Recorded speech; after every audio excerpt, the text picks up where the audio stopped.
Coming up, help us, Johnny Cage. You're our only hope. Join us as we dissect the trailer for Mortal Kombat 2. Stay tuned. Your brother's soul is mine. You will be next.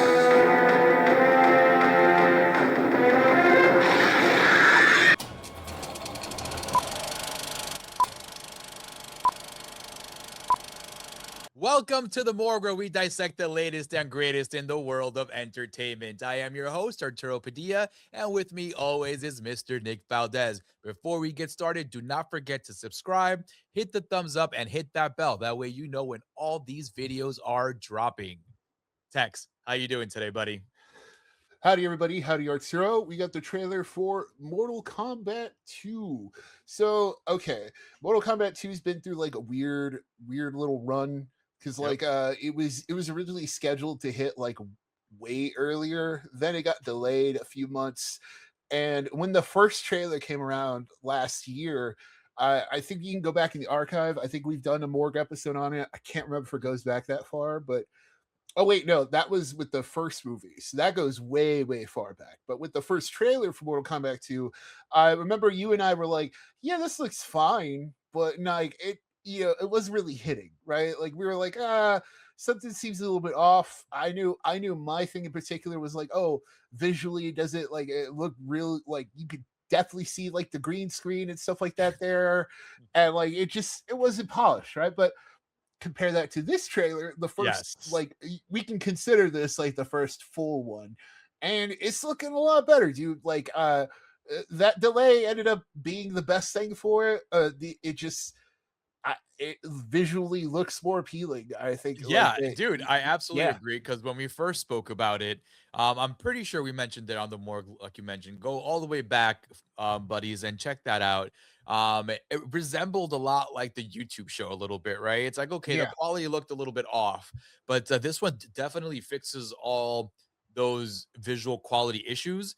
In that very first one, I think they just were meaning to just showcase the fact that Johnny Cage is going to be the star of the story. Because if you guys go back to our archive as well to check out the review of Mortal Kombat 1, when it first dropped on HBO Max, it was one of those releases that came out during the pandemic. It was supposed to be in theaters, but they were like, you know what? No, we're going to do this revolutionary thing here and just drop it straight on streaming. That way everybody can witness this awesome visual spectacle here. It did look great. The story was a little funky. I remember we were talking about it a lot and how it was a hit or miss depending on who you are. Because if you're fans of the Mortal Kombat, you're going to be a little bit more forgiving than a common person just trying to watch an action movie, because it had a lot of faults to it. But in this one, they were like, you know what, we're gonna give you what you guys wanted from the first one. It's all the fighting, all the tournament itself. That's what we actually wanted to see. Yes, the actual tournament. Just like Arturo said, that first one made the mistake. It made it several key mistakes. Mistakes, yes. So like the first one was introducing, this new guy, Cole. Cole, like that's just his name, and his power was like some armor or something that he put on. I was like, is this Liu Kang like ripoff wannabe, dude? And like, no, because there was an actual Liu Kang in there, and so it was a little like mind numbing a bit. That's the thing, right? It's like that first one was just like Earthrealm, like kind of gathering for this tournament, and so like that was the whole key problem with that first one, is like they didn't do any actual like real fighting because it wasn't the whole kit caboodle yet. But that's what's changed with this one. It's funny because looking at this trailer, I know Cole Young is in this movie, the guy from the first one, but like he's kind of been wiped out from the story. I didn't. Yeah, that's like, a great point, dude. I don't recall actually seeing him in the trailer. Yeah, because you've got your key characters in there. You've got Liu Kang, who I don't even remember if he was like fully involved in that first one. No, Now it he was really Sonya Blade, like, who yeah, really had, like, the bulk of the dialogue and a lot of the narrative, because yeah, with it like was and her trying her to thing figure with out her powers and all that yes, stuff, so it and stuck her with her thing a with lot. Kano. Yeah, Yeah. so so you have Sonya and Raiden trying to recruit Johnny Cage in the trailer, and I think Kung Lao was with them, maybe?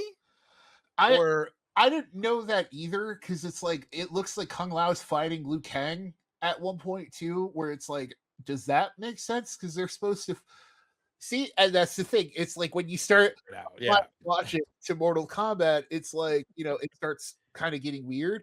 But that's the weird thing about Mortal Kombat in general is like, yes, like Arturo said, where it's like, yeah, it's if you're a fan of that, if you're a fan of the games, you're a fan of the movie.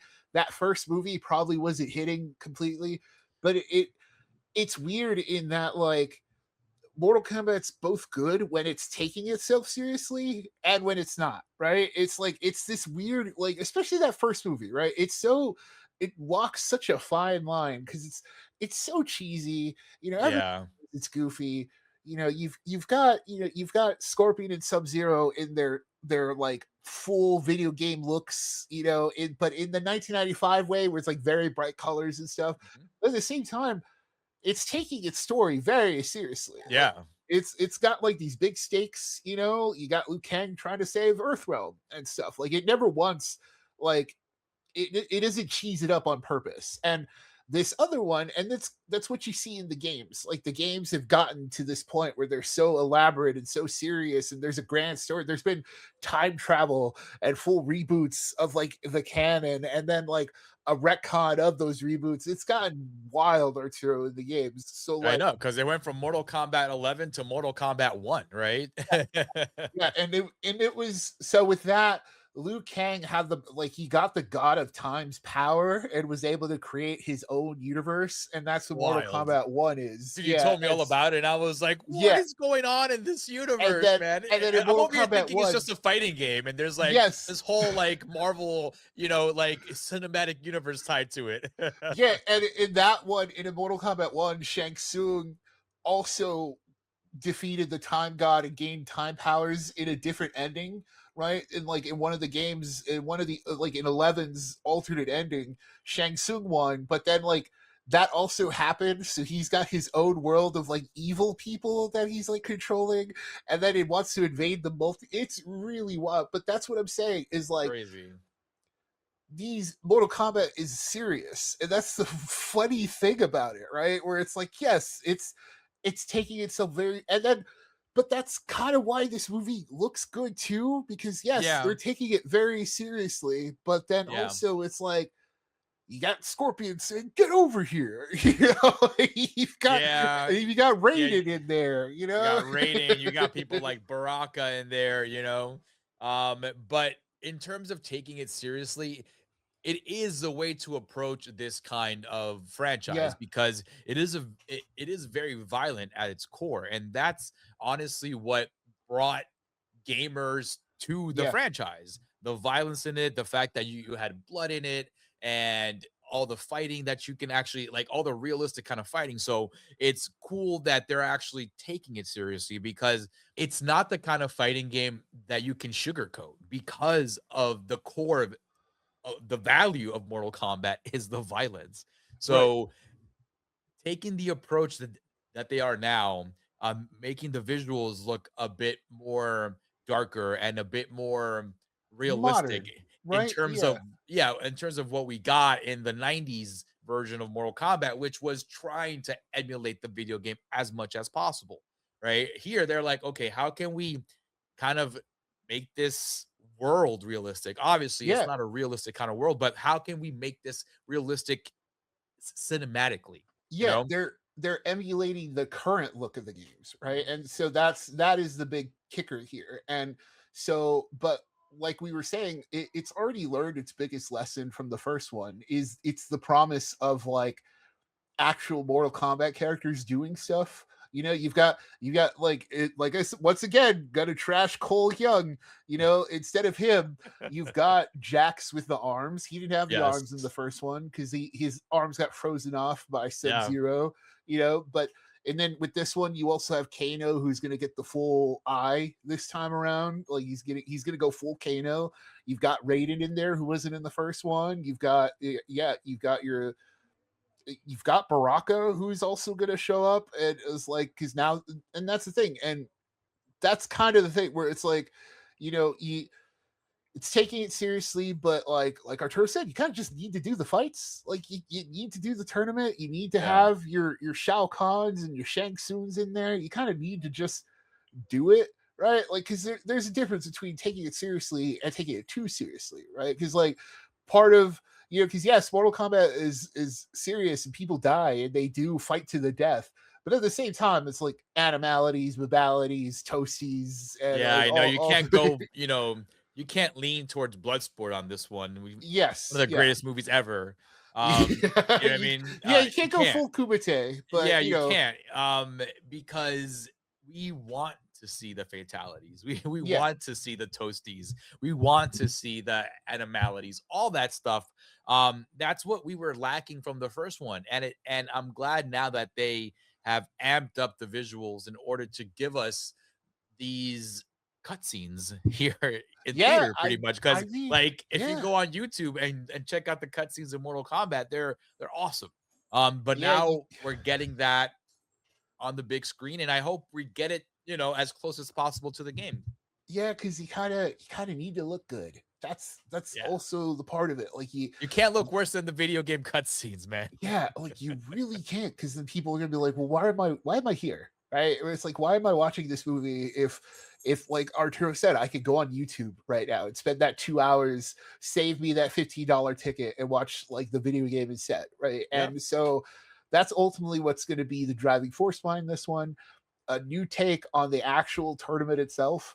And it's a funny thing, like saying all this in retrospect, right? Because like that first one, it didn't really hit in theaters. It wasn't like a big deal, but it became like a literal, like a definition of a cult favorite, right? Of like, generally, like if you talk about Mortal Kombat, people will be like, yes, great movie. And you remember the good stuff, right? You remember the theme song, you remember all that stuff. But that theme song's coming back in like this trailer too, where it's like it's wild, right? That it's like, that movie ended up being like such a big deal for Mortal Kombat that all these years later we're getting the trailer for part of this sequel, and it's got it. You can't not have the theme song in it, right? Like you have the leitmotif in there, and it's just listen. Since Mortal Kombat had that commercial, man, back in the 90s. Oh, the one where was in the middle of the street. Yeah. And then all the kids would run into his house to play Mortal Kombat. Dude, it's a classic franchise that people don't talk about often enough because it doesn't have that cinematic presence that other franchises and video game properties do, but this is what they're trying to do now here, because they know it's like, hey, we know there's a huge following for these characters and their variations all throughout the years from young to old. Mortal Kombat has been around since the mid-90s. Dude, I remember like finishing up Sunday school, right? Me and my brother finished up Sunday school, and my mom picked us up, and we were like, Mom, we finished our homework, did well in Sunday school, right? We want to go to Blockbuster. Mortal Kombat is out, and we need to rent this video game. She didn't know about the violence in it, because parents didn't know, but they knew that, all right, these kids behaved. You can go to Blockbuster over here and rent a game. And ever since then, man, I don't play a lot of video games these days, but it's such an iconic visual that to this day, I think about that day where I'm playing Mortal Kombat for the first time, and hopefully they get this one right. It's almost 2 hours. So I do hope that we do get a lot of combat in those 2 hours and not a lot of fluffy story stuff. It's like, hey, we did all that in part one. Let's get to the fights. Okay? Yeah, like Carl Urban as Johnny Cage seems like a good idea, right? But like, how are we gonna feel 2 hours in, and he's got another Johnny Cage line, dude, I'm already like, I'm glad you brought that up, because I'm glad you brought that up, Tex, because I almost forgot to bring this up. That I'm already kind of feeling a certain way by his voice. I'm used to Carl Yeah, Urban and his Bill the Butcher voice, or his doctor or whatever voice from Star Wars. I mean, from Star Trek. But like, this is kind of hitting me the way that y- when I found out that Chris Hemsworth was the voice of Optimus Prime in that animated yeah. Transformers movie, and I'm like, It's "What? That wasn't Thor? Are you kidding me?" yeah. It's because he's like barely holding back the accent in the trailer, and That American accent that he has, it's yeah, and very caricature like, right? It's like, yeah, "Well, I'm here to save the day," kind of thing, you know? yeah, and it's like, man, like I know it sucks because it's like it's a big budget thing, and he's kind of their biggest star, right, on the marquee. So Yeah. it's like, Yeah. but also I remember that rumor or that thing that like the Miz was down to play it, and I'm like, you know what, that would have been fun, like WWE's the Miz Yeah, as but, with like, Johnny Cage, yes, but that's that's fine, but you're that's a trying to put this 90s thing in move. theaters, you know what I Yeah, mean? that's a real 90s move, like a whole like, we're putting Get this a out on wrestler in here, DVD. get Yeah, Triple yeah. H in here to play, like, Shao Kahn and put a freaking helmet on him, you know? Which which would rule, can't Triple H, lie, yeah. that would rule. But also, yes, this is like they need to put it in theaters. Carl Urban, you need a name on the marquee, right? Because like Mortal Kombat, unfortunately, like it's a big brand. It's a big brand among people. Like if you ask people to play a fighting game, they're probably going to pick Mortal Kombat more so than Yeah, like Street the Fighter or name anything. is huge in the gaming world, you know what I mean? And Yeah, that's what they're trying to lean on now, that it's like, "Hey, we have fans, we have yeah, this whole culture and community yes. And now that they will just need support to this movie." Yeah. try to get people outside of that. And that's the thing. And I think that's what it is. I think you're right, Arturo, where this Yeah. one's going to theaters. It's not going to HBO Max. This might be the first one that people see, which is funny. It's Mortal Kombat 2, but like there's a good chance that no one's seen part one, right? Listen, we need the gamers to leave their homes, to touch some grass, go Right, buy a right. movie ticket, support this thing, because if you want more things like this, not just more Mortal Kombat, right? Let's say somebody decides to make a Killer Instinct movie or something, right? Or Yeah. like a live action Fatal Fury that doesn't suck. You know what I I mean? mean, Like you yeah. need things like this to succeed You and got actually look good on screen, man. yeah, we gotta go see this. We gotta go see Street Fighter. We've Yes. already seen Five Nights at Freddy's. Like I went to see part two, and I didn't want to, but it's these video game movies. You gotta support it. We gotta see what's next. So Yeah, yeah, absolutely. And with that said, folks, go check out all our episodes on YouTube, wherever you get your podcasts as well. The Morgue is streaming everywhere. Go like, subscribe, and share. And thank you so much. This is The Morgue, where we dissect the latest and greatest in the world of entertainment. I am your host, Arturo Padilla, and with me always is Mr. Nick Valdez. A big shout out goes to all you buddies out there for watching and for listening. Like I said, we are streaming everything on YouTube and anywhere you get your podcast. Like, subscribe, and share. Hit the bell, hit the thumbs up, give us a 5-star review. We would highly appreciate it. Big shout out goes to Delvirus for all the artwork you've seen in front of you throughout the years. And last but not least, buddies, always remember it is a scary world out there, but we are here to walk you through it.